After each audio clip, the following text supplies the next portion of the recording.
नमस्कार दर्शकों, आज से 45 या 47 साल पहले आप सभी को पता नहीं याद है या नहीं याद है, लेकिन आपके जो बड़े हैं, माता पिता है या दादा दादी या नाना नानी हैं, उनको पता होगा। एक मूवी आई थी जिसका नाम था जय संतोषी माँ। और उस मूवी ने उस दौर में लोगों के मन में एक ऐसी आस्था जगाई जो आज तक लोग उसे भूल नहीं पाए। जी हाँ दर्शकों, जब ये मूवी आई थी तो लोग सिनेमा घरों में कहते हैं कि चप्पल जूते उतार कर जाते थे, यहाँ तक कि सिनेमा घरों में पूजा तक करने लगते थे। उस जमाने के लोग वैसे भी बहुत सीधे साधे इनोसेंट होते थे और लोगों के मन में भगवान के प्रति बहुत आस्था थी। फिर ये मूवी संतोषी माता आई। वैसे तो ज्यादातर लोगों को माँ संतोषी के बारे में बहुत कुछ पता था, लेकिन जब ये मूवी आई तो ज्यादा से ज्यादा लोगों को संतोषी माता के चमत्कारों के बारे में, उनकी विधि विधान के बारे में पता लगा।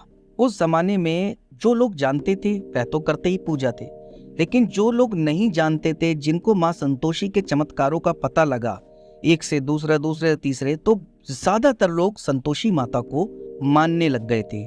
संतोषी माता के जैसे विधि पूर्वक पूजा होती थी, लोग करते थे, लोगों के मन में सच्ची आस्था थी।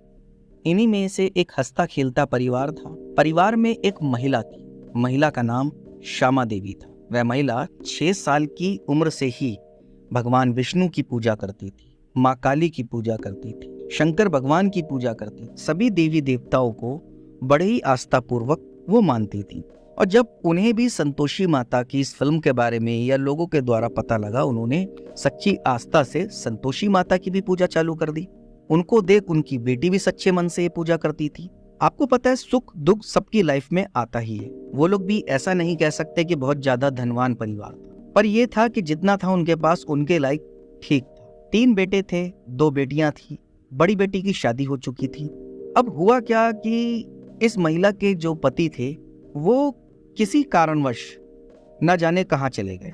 ऐसा इनके पुत्र द्वारा बताया जाता है कि उस समय जब इनके पिता खोजने पर भी नहीं मिले, देखते देखते पुलिस ने उन्हें लापता घोषित कर दिया, जगह जगह पोस्टर लगाए, लेकिन उन्हें फिलहाल कुछ पता नहीं लगा। पिता के जाने के बाद और पिता को ढूंढने में इनके पास जो भी धन था, पैसे मतलब जो होते थे या घर में और भी चीजें, वो सब वेस्ट होते गए, क्योंकि कुछ उनको ढूंढने में, कुछ रोजमर्रा की जिंदगी में, खाने पीने में, घर को चलाने में। हालांकि उस दौर में उतनी महंगाई या बहुत सारी परेशानियां नहीं थी, लेकिन फिर भी खाना खाने के लिए आपको पैसे खर्च करने पड़ते थे, राशन लाने के लिए या जैसा भी जो हमारा जीवनी होती है उसको चलाने के लिए। हुआ क्या कि एक समय ऐसा आया कि घर में इनके कुछ खाने को नहीं।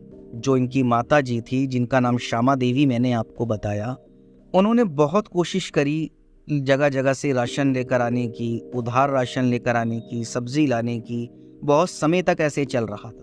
हर चीज घर की बिकती जा रही थी, यहाँ तक कि धीरे धीरे बर्तन जो उनके पुराने थे, जो शादी में मिले थे, वो भी बिकते जा रहे थे। लेकिन समय गुजरता गया और कब तक बेच के अपने बच्चों को वो खिलाती। बेटी समझदार थी, लेकिन इतनी भी समझदार नहीं थी कि बाहर निकल के कहीं काम कर सके। उस जमाने में ऐसा नहीं था कि बाहर निकलो और जॉब मिल जाए, ऐसा कुछ नहीं था। बच्चे ये छोटे थे, स्कूल जाते थे, तो 3 लड़के थे, ये छोटे थे, स्कूल जाते थे। बड़ी बेटी की शादी हो गई थी, वहां से भी इन्होंने हेल्प ले ली थी।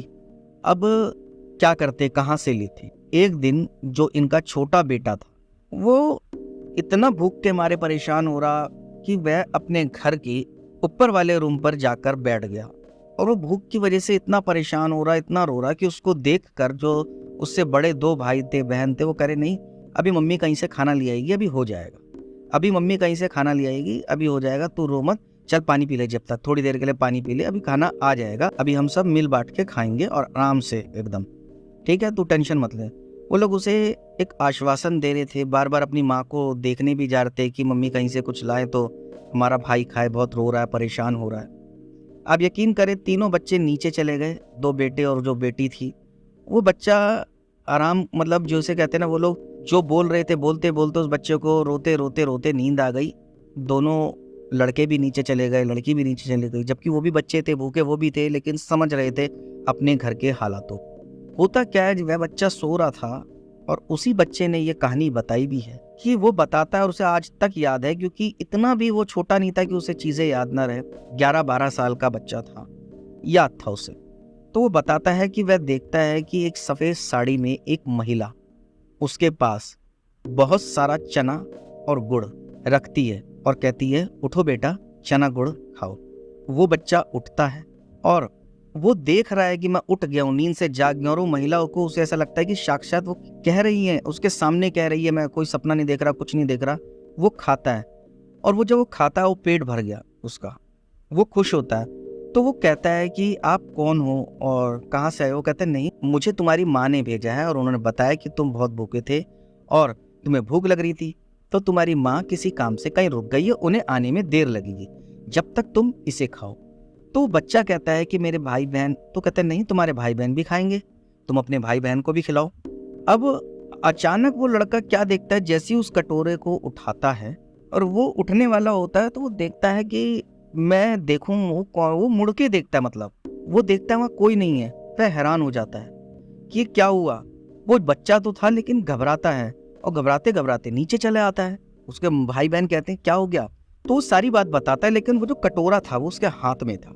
अब वो सारी बातें बताता है, उन दो बच्चों को तो समझ में नहीं आता जो उसके भाई बड़े होते हैं, लेकिन उस लड़की को समझ में आता है। वो कहती है कि घबराने की कोई जरूरत नहीं है, हमारी मम्मी बहुत पूजा करती है संतोषी माता की, और मैं भी पूजा करती हूँ संतोषी माता की। जो आंटी तुझे सपने में दिखी, या कहें जिसको तूने देखा, वो और कोई नहीं, माँ संतोषी थी। बच्चे उस चने को और गुड़ को बड़े ही अच्छे से खाते हैं और उन्हें बहुत अच्छा लगता है, क्योंकि उस जमाने में बच्चों को तो आपने देखा होगा गुड़ की बनी मिठाइयाँ मिल जाती थी, तो उनका बहुत शौक था। आज के बच्चों की तरह नहीं कि चॉकलेट मिले या बर्गर मिले, उस समय तो चना गुड़ भी उनके लिए बहुत अच्छी चीज़ होती थी।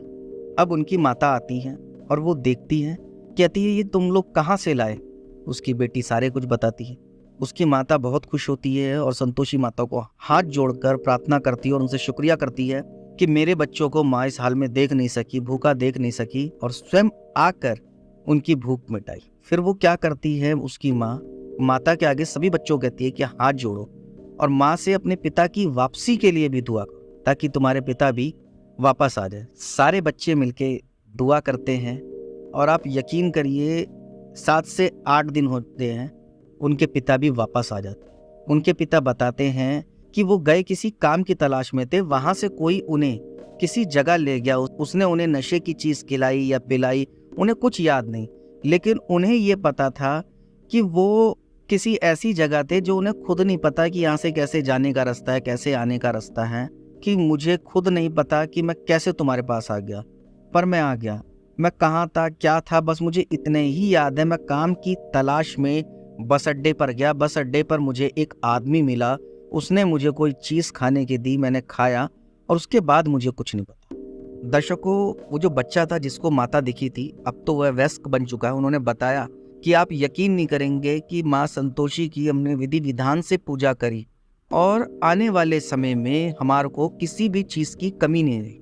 ये सच है कि मेरी माँ, मेरी बहन बहुत समय से पूजा कर रही थी, लेकिन दुख परेशानियां लंबे समय तक चलती जा रही थी। लेकिन समय आने पर माँ ने जो अपना चमत्कार हमारे साथ किया कि हमें ऐसा लगा कि हमने दुख और परेशानी क्या होती है हम भूल चुके थे। तो दर्शकों, माँ संतोषी के चमत्कार आप यकीन नहीं करेंगे, ऐसे ऐसे उस जमाने में कई लोगों के साथ हुए। आज तो लोग माँ संतोषी को ज्यादातर भूल चुके हैं। आजकल तो बस जिसने जहाँ बताया कि भाई वहां से हमें वो मिला है, लोग उसी तरफ भाग चुके। लोग ये भूल गए कि हमारे घर में भी हमारी कुल देवी देवता है, हमारे पितृ हैं, हम जिनकी पूजा शुरू से करते आ रहे हैं, जिन पे हमें विश्वास है, हम उन्हें समझे। लेकिन नहीं, आजकल लोग कुछ ऐसा नहीं सोच रहे। आजकल तो लोगों को बस ये पता है कि उस मंदिर में जाने से उसको वो मिला है तो मैं भी वहां जाऊं। लेकिन मेरा आप यकीन करो, अगर आप अपने घर के कुल देवी देवता पितरों पे और जिस भी भगवान को आप शुरू से मान रहे हो, सच्ची आस्था से उन्हें मानते रहो, आज नहीं तो कल आपको मिलेगा। क्योंकि भगवान अच्छे इंसानों की पहले परीक्षा ही लेते हैं। आप देखते होंगे कि अच्छे इंसानों को ही दुख मिलता है, लेकिन जब सुख की बारी आती है तो दुख कहाँ गायब हो जाता है पता भी नहीं। उम्मीद करता हूँ दर्शकों, मेरी ये सच्ची कहानी, मेरे संतोषी माता के सच्चे चमत्कार आपको अच्छे लगे होंगे। आप कमेंट के माध्यम से बता सकते हैं कि आपको कैसी लगी मेरी ये सच्ची कहानी।